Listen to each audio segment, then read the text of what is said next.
Welcome, ladies and gentlemen, to the first Ranger Roundup of 2023, hosted at Walker's Pub here on campus. Before we dive into our fall sports lineup this evening, just want to extend a thank you, as always, to Regis ITS for the help in putting on the show. As for the show itself, we will be talking some women's soccer, Regis cross country and volleyball tonight. Joining us first is head women's soccer coach Jeff Frickum and Regis junior midfielder Alex Baer. Welcome. Thank you. Thank you. Coach, we'll start just with a quick update from you on how the season has gone so far. Our team is off to a 6-2 start, 2-0 in RMAC play. And I know through our talks that getting off to a fast start was really a point of emphasis this year. Why was that, and how do you feel that you've been able to accomplish that goal? Yeah, for sure. We learned a hard lesson last year, stumbling out of the gates a little bit, lost 4 of our first 6 games, and began a long process of kind of climbing back into contention, and not just in terms of wins and losses, but in terms of belief in ourselves and our system. And so it's really important in both regards to ensure we got off to a quick start, obviously. We came up just short last year regionally. Obviously, our ambition is always to play as long as we can into the year and get into the NCAA tournament. And it was a painful lesson last year. We played so well down the stretch, but unfortunately the early season hiccups really cost us. So that was a big part of it, just making sure we get off to a good start in the win column. But I think maybe more importantly is just how quickly can we get our system together? Can we get all of our players on the same page, particularly given that we brought in a lot of new players? And so that was my concern. How quickly can we integrate a roster that has almost half newcomers to the group? And so, 2 thumbs up to the players. They've been terrific. They've trained hard. They've been very competitive in training, and by and large, they've just done a wonderful job pulling everyone together and teaching the system. Those that have experience in it, and we've been adding to it, and it's just been a great start as we've seen the benefits of the new talent coming into the program, and then also the maturation of our older players that have experience. So it's been a really positive start. Coach, one of the numbers that jumps off the page is the team ranks second in the RMAC in goals scored right now with 20, assists with 12. Have also won 3 of the first 4 Offensive Player of the Week awards in the conference. And the team, great season last year, no doubt, making it to the RMAC Tournament Championship, averaged just 1.5 goals last year, so over a goal more per game so far in the early going. What do you think is clicking so well for this team and for the attack?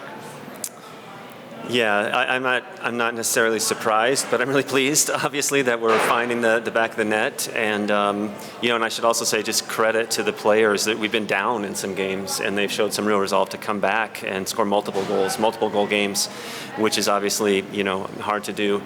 I think one of the things that's happened is we have some real talent. The top 5-6 players on the field, they're so talented, and I think in the past, or just across the RMAC, if you can shut down 1 or 2 players, you got a pretty good chance of being successful. And we have just some real talent and athleticism on the top half of the field, and it's hard to defend us all at the same time, and particularly when the system is working, going side to side, probing. We've gotten goals out wide, we've gotten goals right up the middle.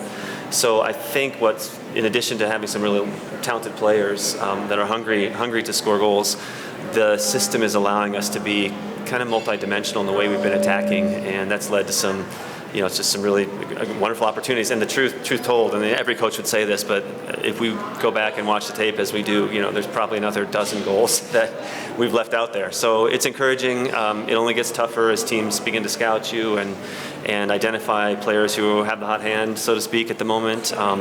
But we've just got real depth across the front line, and then an attacking midfield group that just is very dynamic, very athletic, and taken together pretty hard to slow down. One of those young women you're talking about is next to you, and Alex Baer. 1 goal, 3 assists for her so far. What about Alex's game has made her such a dangerous playmaker from the midfield?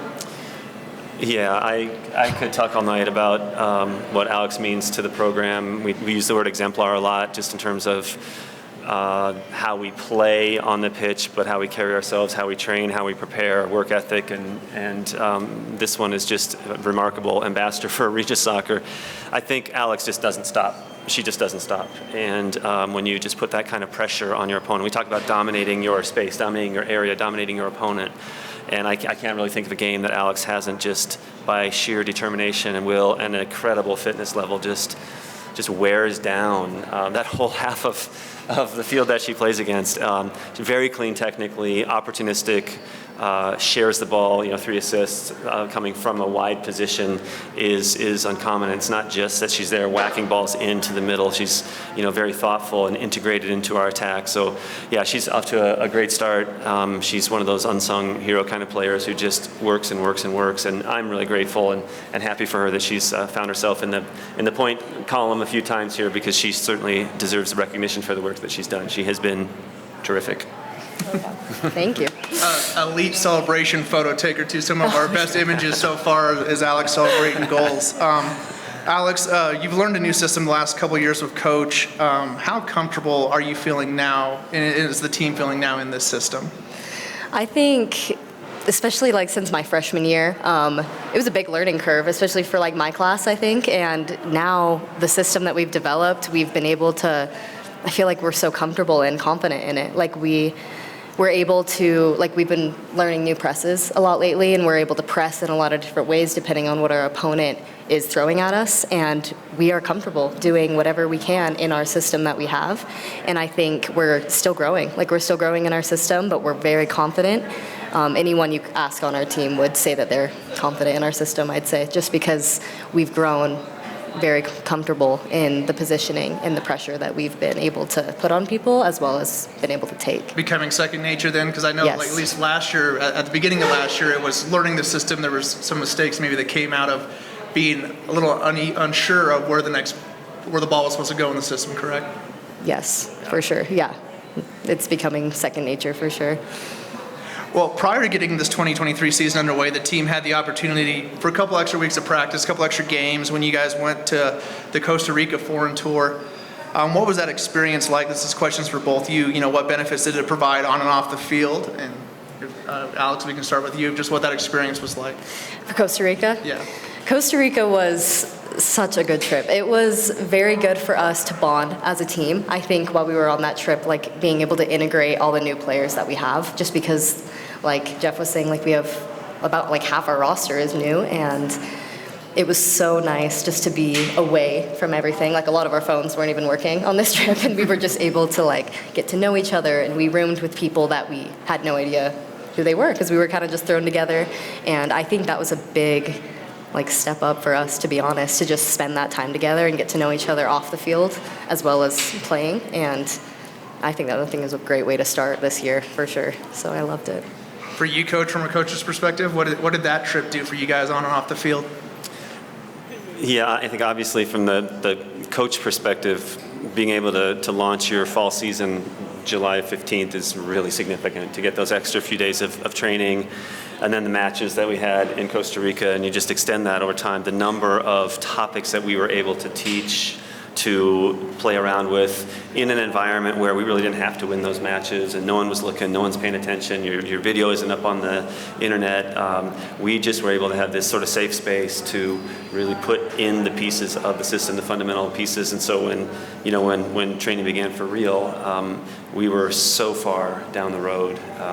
There's obviously also the fitness component, just getting in those matches, at the end of July, and working toward match fitness, which takes a long time. And so a 2-3 week head start on match fitness was huge. And then I think Alex nailed it. Probably the biggest thing from the coaching point of view is at least the way I approach this task is the cultural piece. How is the team functioning? How are they caring for each other? What sort of cultural norms do we have when it gets going, when the going gets tough? And that was obviously easy sledding. Who wouldn't want to be in Costa Rica enjoying that experience? But there were just lots of moments that I observed, as Alex suggested, of a coming together and a blending of young, old, experienced, inexperienced. And just was really special. And there were some moments too where we had some challenging moments as well. We had to talk about some things as a group, and who are we, where are we headed, and that happens sometimes when you're in a foreign environment where things are not quite like they are at home. So I thought it was brilliant. It was just a wonderful way to start the season. And the concern is they start in July 15th. Is there still gas in the tank? The 1st of November. But so far the players have just continued to train so well, and it's been nothing but a springboard. That trip was a springboard for us, for sure. You were pressed on it, both of you. What was your favorite stop, maybe away from the pitch, the favorite tourist destination you saw in Costa Rica? Oh gosh. I think the beach, honestly. I remember when we got to the beach, like we all just like threw our stuff down and ran into the water. We were so excited. There were also like monkeys. Do you remember the monkeys? They took all of our stuff on the beach. They were like taking our food. It was really cool. It was cool to be in that environment with everyone, and everyone was just so excited and happy to like be together. So that was my favorite part. Yeah, the monkeys taking their all of their clothes and food and things. That was my highlight. No, that was a great day. Obviously, came toward the end of the trip, and they had worked so hard, and so it was kind of a day to just let down and play and relax. And I think for me, probably the highlights it's back on the pitch, but we had a little training facility that we were able to use. It was all enclosed, fenced in. It was tight, and just the spirit of the training sessions that took place there was like, okay, we've got something here. We've got something, and that was a real highlight for me. And I know it's part of the soccer piece actually on the pitch, but it was more than that. It was just seeing the spirit of the team kind of start to coalesce. And there was a moment when I was like, this is good. Like we're going to be good. We're going to be okay this year. So that was real fun. There was lots of other fun moments as well. We had a lovely tour guide, and just learned a lot about the country and saw some wonderful things. So, but yeah, just lots of good moments. Well, I know the travel footprint in the RMAC is pretty big, but there won't be a road trip longer than going to Costa Rica this year. But transitioning to the road, team is currently on a 5-game road trip. That includes a Sunday game this week against Carter School of Mines in Golden. I know we still have a ways to go until the RMAC tournament in November, but how important are these next few weeks in this road trip?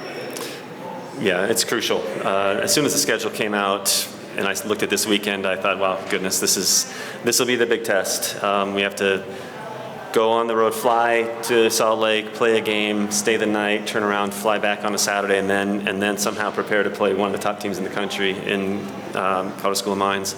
So it's a really tough weekend. But as I told the players this morning in training, we'll deal with Mines on the day we need to play Mines first, as all these road trips have to be. It's like job number one is the first game of those the weekend pair. And toward that end, I told the players last time we were on the road, there's something special to me about being on the road. It's not unlike what Alex said about being in Costa Rica. Like the distractions fade away a little bit. It's just us. You sort of rally together, and we're going to go into two really tough environments, tough places to play. But I like what I've seen, that sort of adversity and challenge, what it's brought out of the team.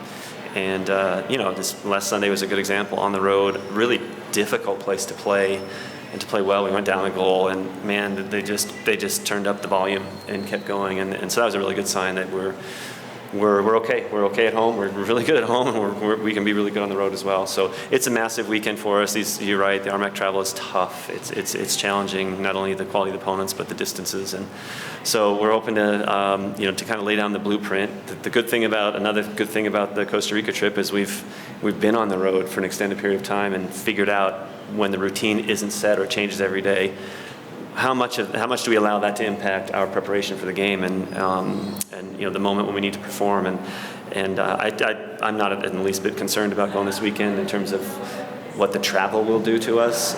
It's just more, are we ready for a really good pair of opponents, and the players had a great week of training, so I'm looking forward to it. Actually, I don't know how you feel, Alex, but Yep, it'll be a fun weekend. It'll be a competitive weekend for sure. So. Well, and I'm going to ask you to do something I know that you're not supposed to do, which is look ahead. But as we hit the halfway point of the regular season, what are some goals as a team and individually do you have for this second half? As we're hoping to be playing deep into November, and that's for both of you. So Alex, you can go first. Go, Alex. What goals? Yeah, goals that you have maybe for yourself is for a team for the second half of the regular season. Okay. I'll start with the team. For the team, I think.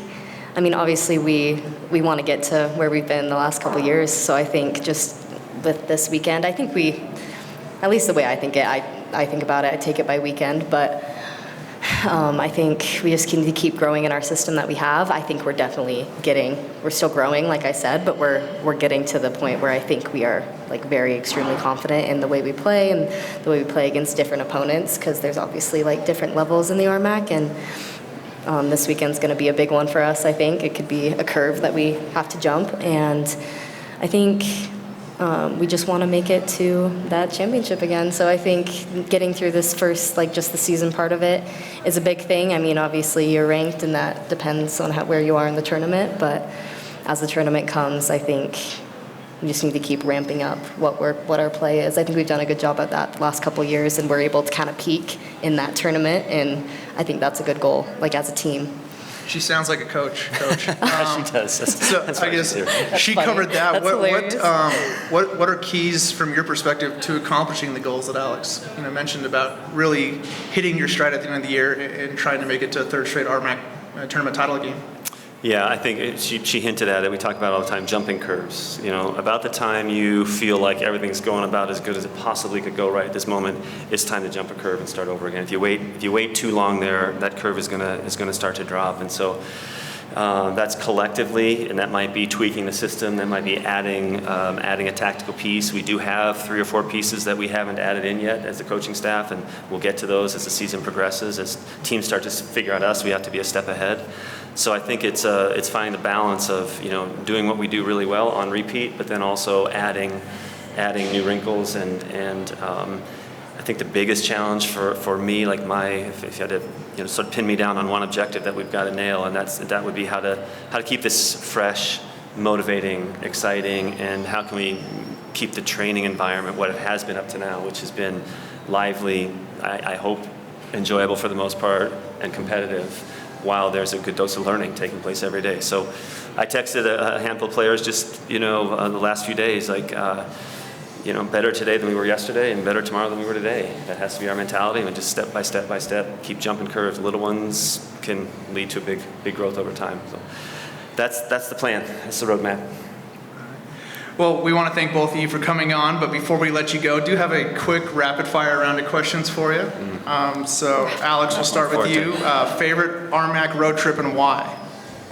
Oh gosh, RMAC road trip. Okay, I think last year when we went to UCCS, this was the game that we went into like double overtime, and we won on their home turf, RMAC and it was quarterfinal? incredible. Yeah, it was the best feeling probably ever. We were all just so excited. I remember the video on the bench. From the bench perspective, you could see, who was it, like Joey, like jumped on the field, and like it was just so fun. Like, and we worked so hard in that game, like to make that comeback and just win that, and it was, I mean, that's what sent us to the championship. So it was just the best feeling on the road for sure.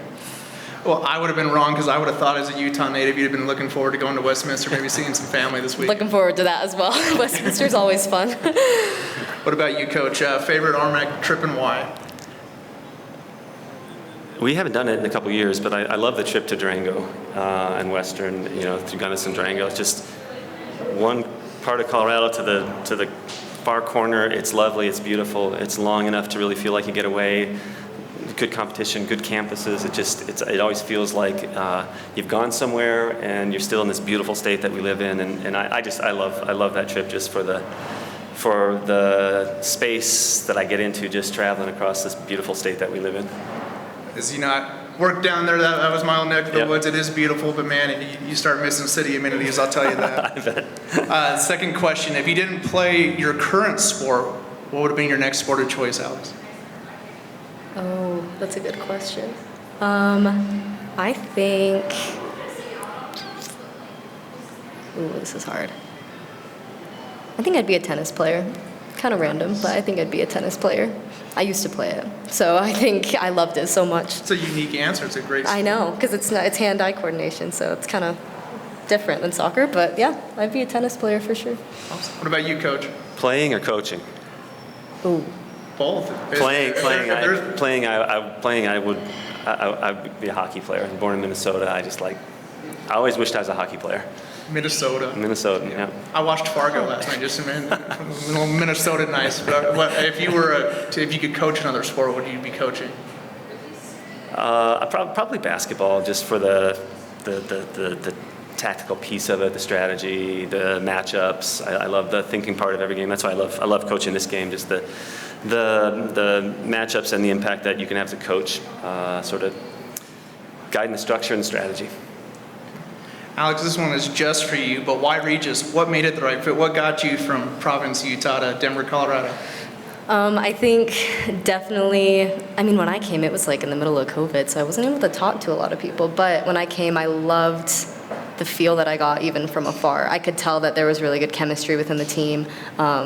Jeff was actually here too. I talked a lot to Jeff through my recruiting process. I loved the coaching staff. I loved the area.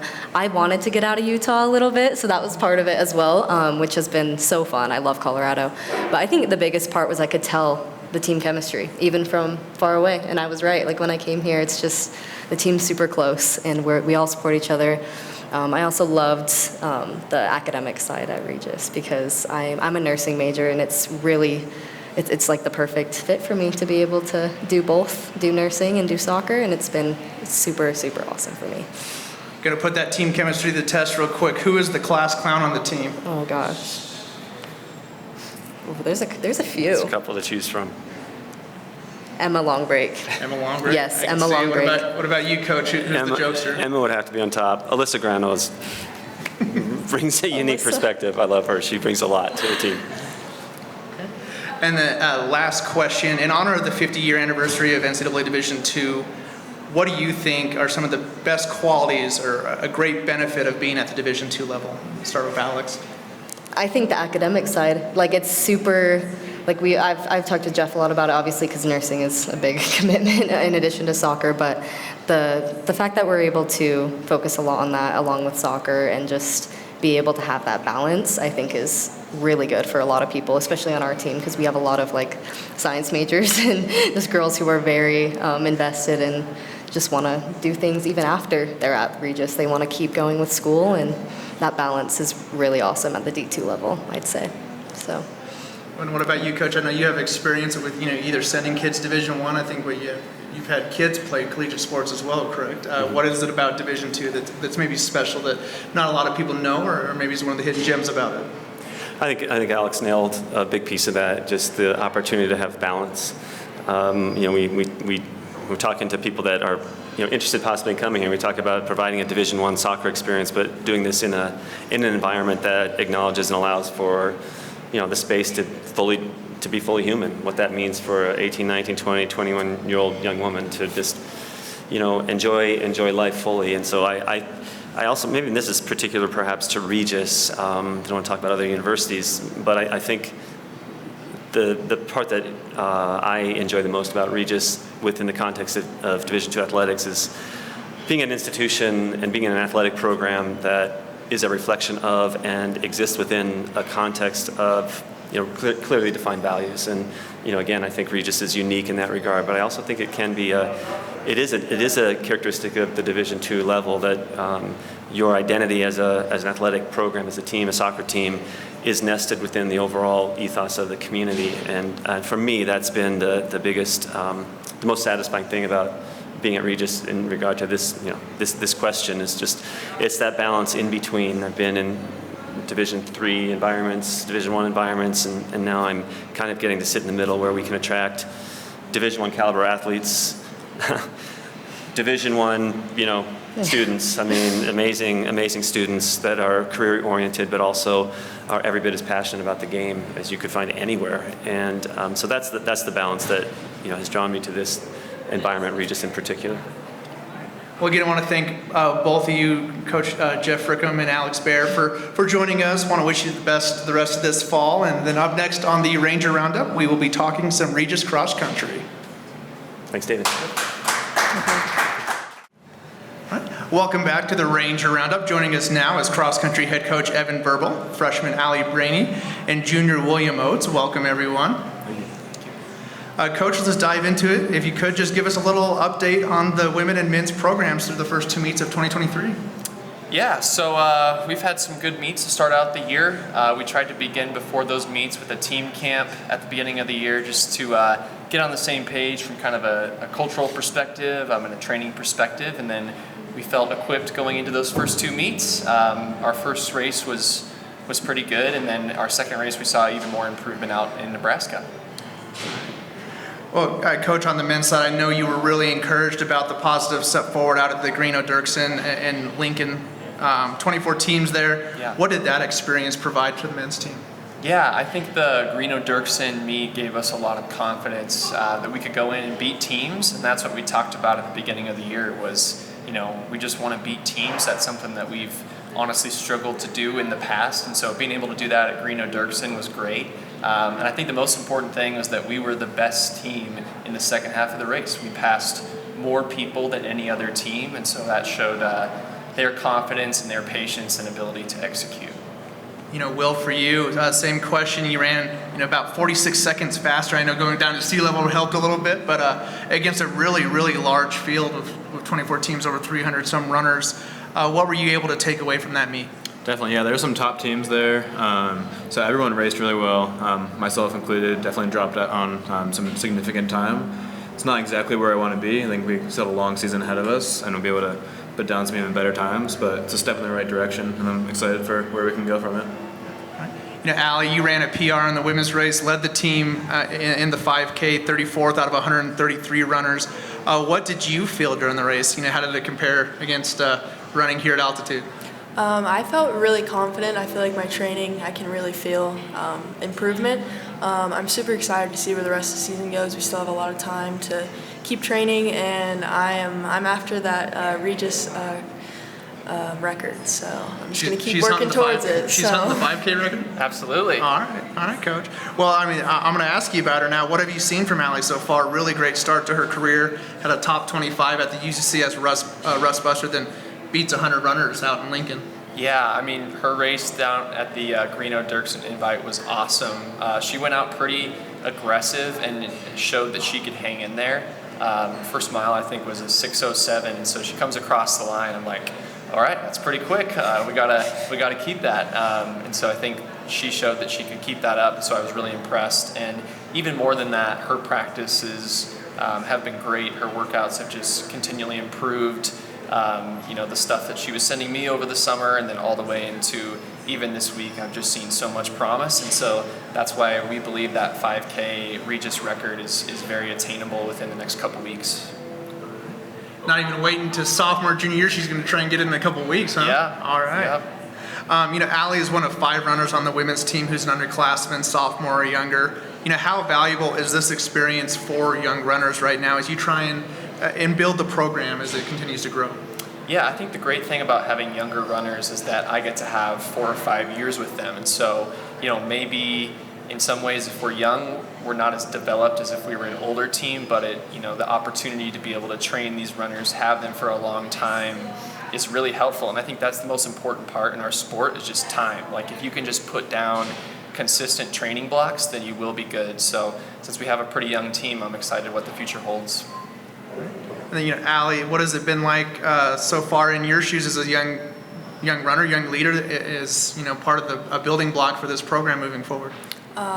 It's been really exciting. I'm only 17, so being able to run with 20-year-olds and such, and still being able to place pretty well has been pretty awesome. So I'm excited to see what's next in these next couple years. Coach, on the flip side, the men's team, pretty experienced group, 4 upperclassmen, 2 seniors, 1 grad transfer in Wyatt.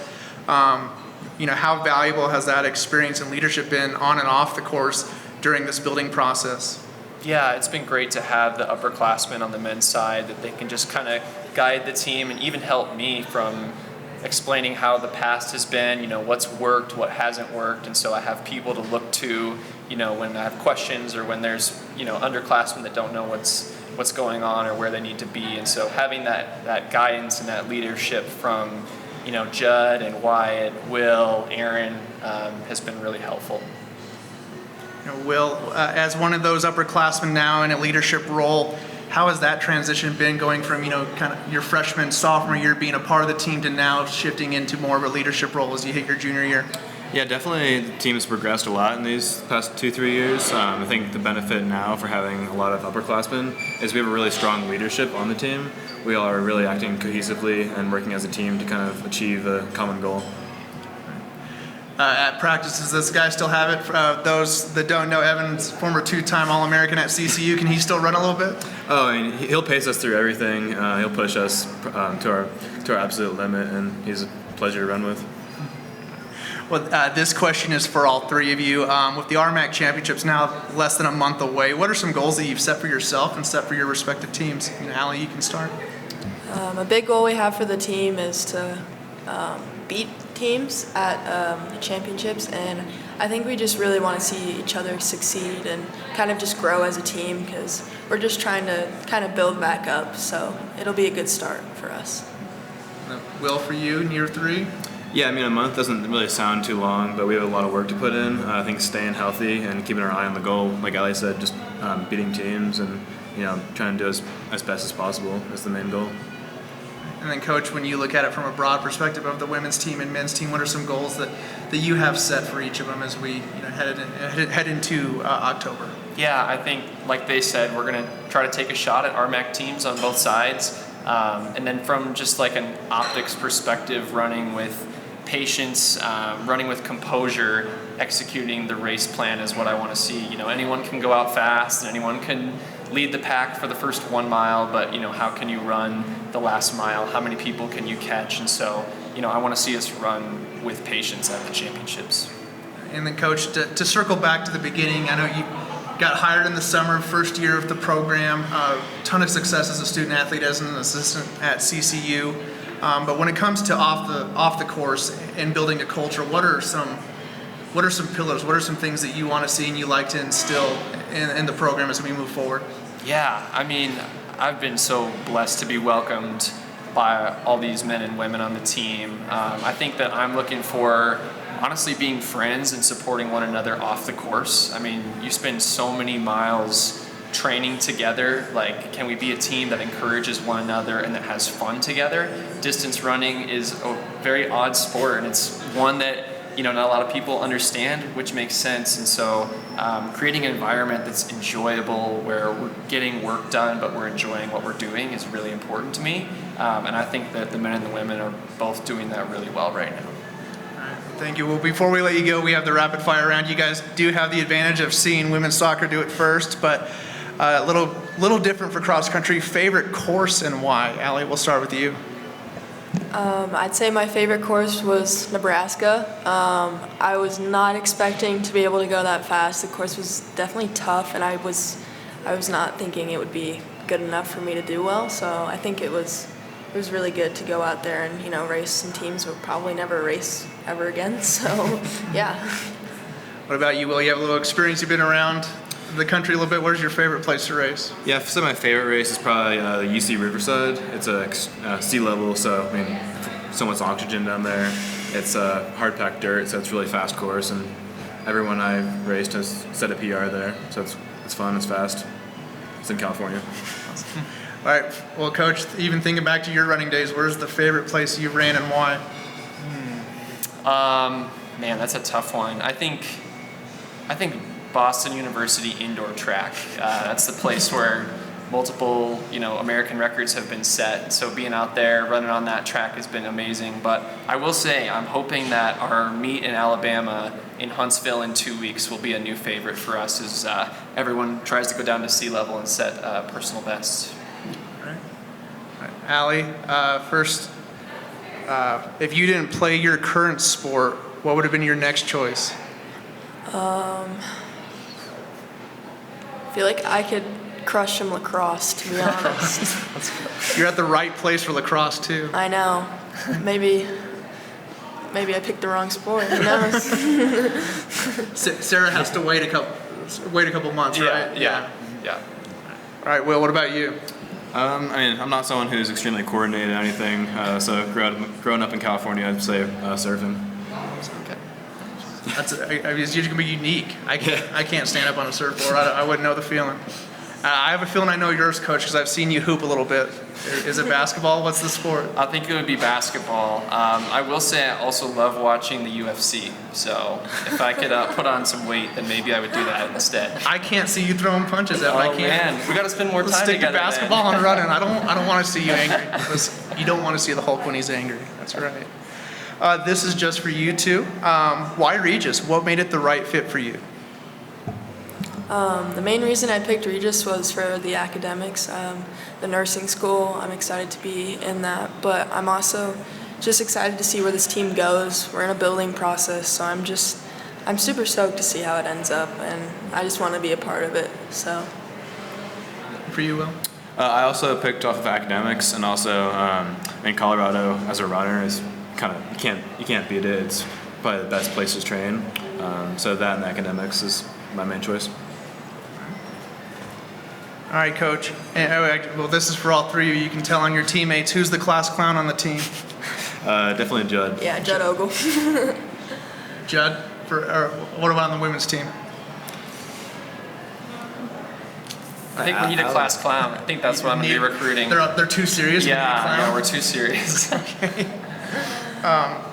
And then last question for all three of you. In honor of the 50-year anniversary of NCAA Division II, what do you think are some of the best qualities or maybe a great benefit of being at this level?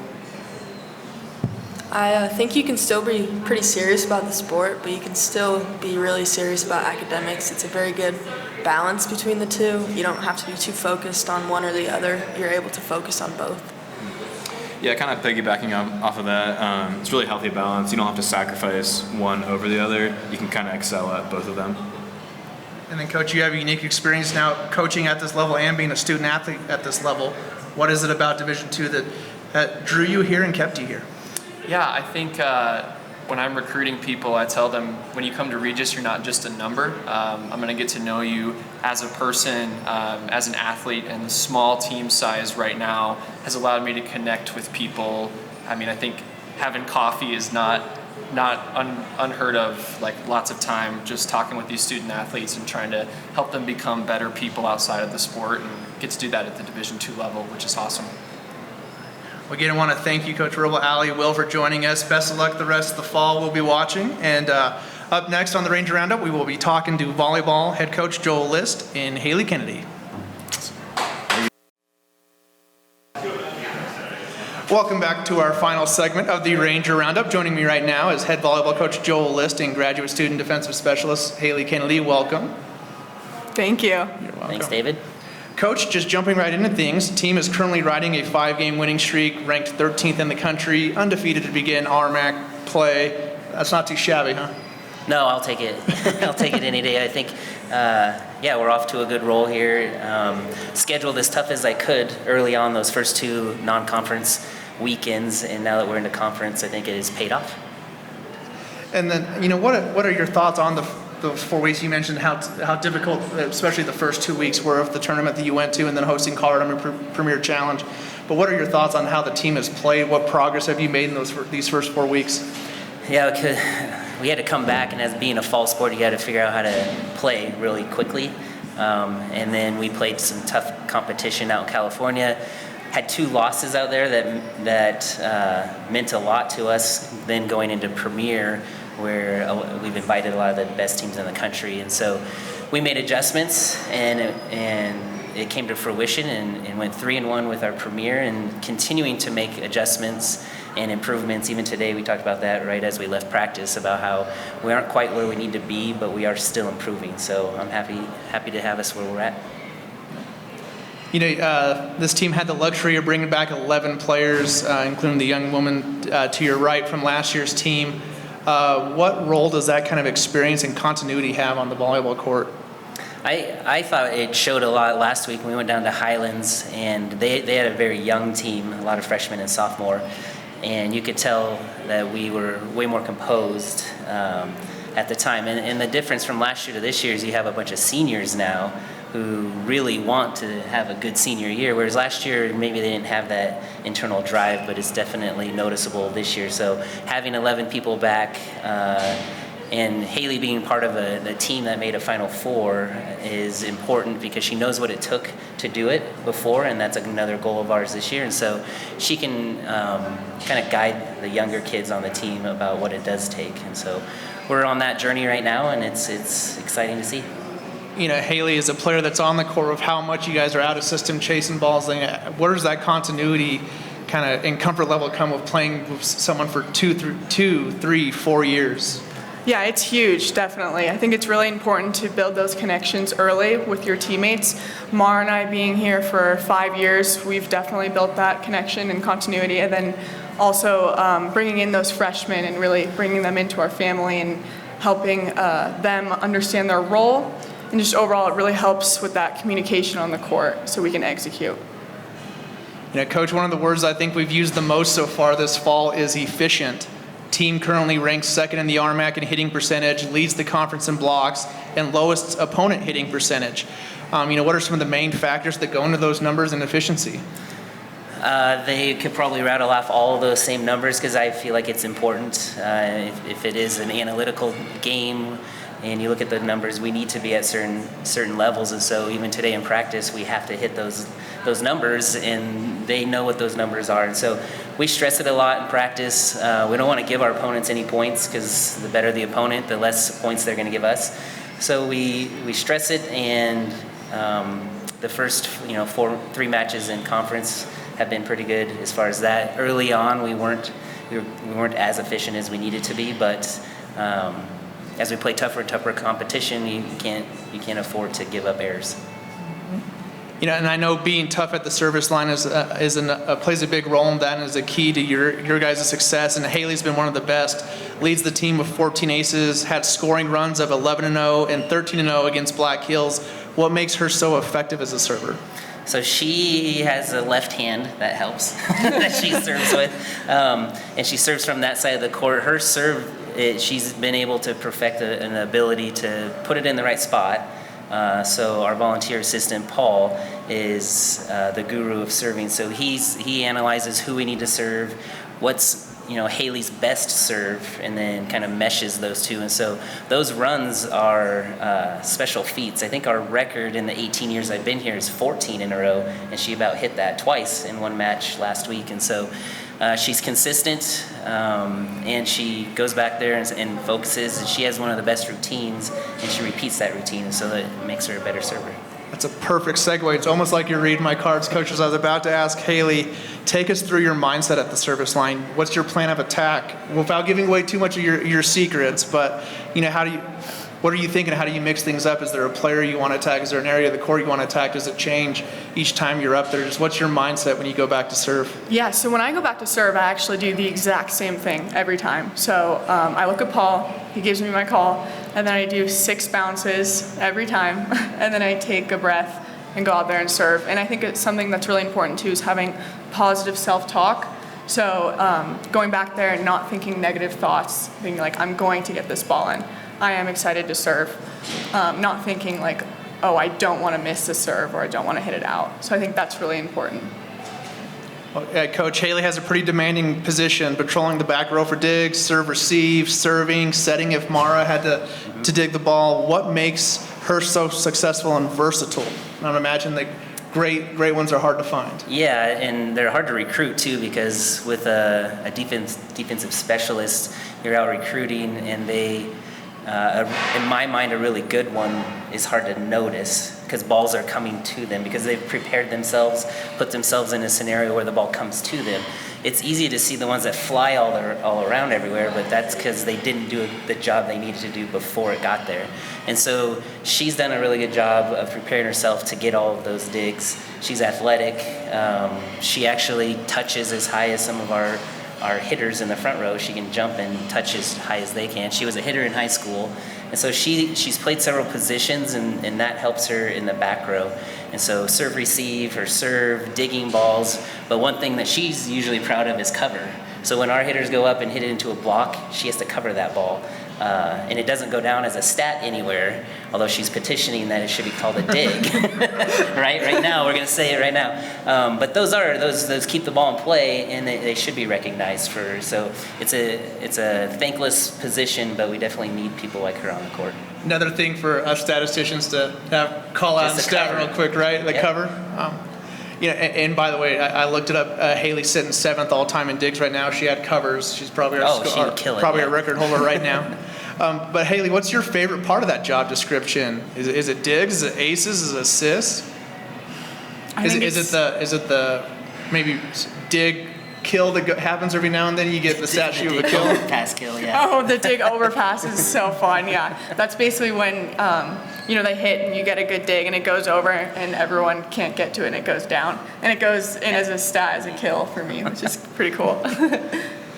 But for the functions, all the responsibilities you have on the court, is there a part of your position that you love the most? Is it chasing those digs? Is it? I think chasing down balls for sure, but just in general, like connecting with the back row, especially in serve receive and in defense. We come together before every play and we high five each other and connect. And I think that's a huge part of my position is connecting the front row with the back row, making sure like everyone knows their job and their role. And I think that's something that's really important, and I really like that job on the court. And I'm going to throw a little bit of a curveball to you a little bit. We're going to talk about volleyball more on a broad scope now. On the national scale, volleyball is booming right now. Nebraska just set the record for the highest attended female sporting event with that outdoor match. I'm sure it's a Nebraska native. You I love had that. family there, yep. But for you two, how have you seen volleyball grow and change from your time in it, and where do you see volleyball going in the future? Me first? Okay. Yeah. It's grown tremendously. I mean, the fact that Nebraska was able to do that, I think, is huge. Coming in as a freshman, I think it was definitely a little bit different, and especially now as a fifth year, I've seen like women's sports in general just grow, and volleyball really getting that recognition that it deserves. So I really think it's grown. I've seen a lot of changes in just a couple years that I've coached. So I remember in college they changed the scoring. That was when I was in college, so that's dating me, which has helped maintain a better time frame for volleyball, because matches could be really long or really short. They added the libero or libero. Mm-hmm. That added a lot for the men's game, creating longer rallies, better for an audience to watch, and it's growing. I think volleyball surpassed I think women's basketball in the most participants of a female sport in the United States in high school. And so it's definitely growing. Beach volleyball has helped that. Now boys volleyball is a sport here in Colorado, and it's growing. Mm-hmm. It's growing in colleges all over. And so the sport definitely is growing. And to have 93,000 people watch a female sport, that's the most people have watched not just volleyball, but any female sport in the world, shows a lot of what's happening with volleyball. I think the Olympics have had a lot to do with that. TV networks now want to put it on, and I think ESPN just had the most viewers of a non-postseason match a couple weeks ago with Kentucky and Louisville. And so it's definitely growing. It's awesome to be a part of it right now. And to have that match happen in your home state, I'm sure that's the feather in the cap, right? Yes, that being in Nebraska. Well, Coach, we'll have time next month when we bring you back to talk a little bit more about playoff positioning and the team's goals as we get closer and closer to November. But over these next 4 weeks, what are things that you're hoping to see the team accomplish? What are some goals maybe you have, or things that you want to still work on over these next 4 weeks? Yeah. So performance-wise, we want to win the conference, and I'd like to go through that by beating everyone. And this year is different with our conference schedule because we play everyone once, whereas in the past we play 4 teams twice. So our conference matches are very important, and so going into those, being prepared. And we all know once you get into conferences, despite us maybe having an advantage on paper, other teams still know us better than like preseason. So they're all very important. I want to see us improve. Our efficiency is good, but can we maintain that against different types of competition that we'll see in the RMAC? So I would think if we're going to be in position to be in the top 2 in our conference, we'll be in a position to be probably in the top 3 or 4 in our region, and the goal then would be to host and play in front of all of our fans here on our own campus for regionals and conference tournament by the end of the season. And then Haley, anything to add? Anything that maybe these next 4 weeks as a player that you're hoping to see work on, grow as we get in kind of the bulk of the RMAC schedule? Yeah, so I think something we've really been working on is hitting out of system and like putting up good sets. So I think that's one goal for me, is to work on that, and just in general for our team to execute. We work on that every day in practice, so I think that's something that we can maintain. And also in general, like what Joel said, it's just being efficient in games and keeping our unforced errors low. That's something that we should really continue doing, especially when the competition gets harder. Well, I want to thank both of you for coming on, but again, before we let you go, we do have just a quick rapid fire round for you. Haley, starting with you, what is your favorite RMAC road trip and why? This one's probably controversial, but I really like going to Grand Junction, Mesa. The bus ride, not super fun, but it is really pretty. So I think that's my favorite. What about you, Coach? In conference, Yeah, favorite RMAC trip, whether it's a town or maybe it's even a memory of what your favorite RMAC road trip has been. I always love going to Durango. Yeah, Fort Lewis is always a nice town to see. I don't get bus sick, but there are a few players on and coaching staff that get a little seasick on the bus rides. But I enjoy that ride going through Ouray and some of the scenes in Colorado. Having grown up in Nebraska and flatland, I would be in the mountains every day. All right. If you didn't play your current sport, what would have been your next choice? What was your next sport? I think soccer is really fun. I played that in high school, and that would definitely be my second choice. It's a fun one, for sure. What position did you play? I played middle field. Playmaker. Makes sense, doesn't it, Coach? Yeah, I could see that. For me, sport I would play if it wasn't volleyball. Although, fun fact, I never played volleyball collegiately or any organized volleyball if I happened to coach it. Probably next most successful sport would have been cross country. So I might have been a runner. I've seen you at noon ball. You can hoop a little bit. Basketball, yeah, I dabble. Yeah. Nikola Jokic in a 5'10" frame. Yeah. Yeah. And this question just for Haley, but why Regis? What made it the right fit? What got you from California out here to Denver, Colorado? Yeah, so my sister actually came to Regis too, and she loved it.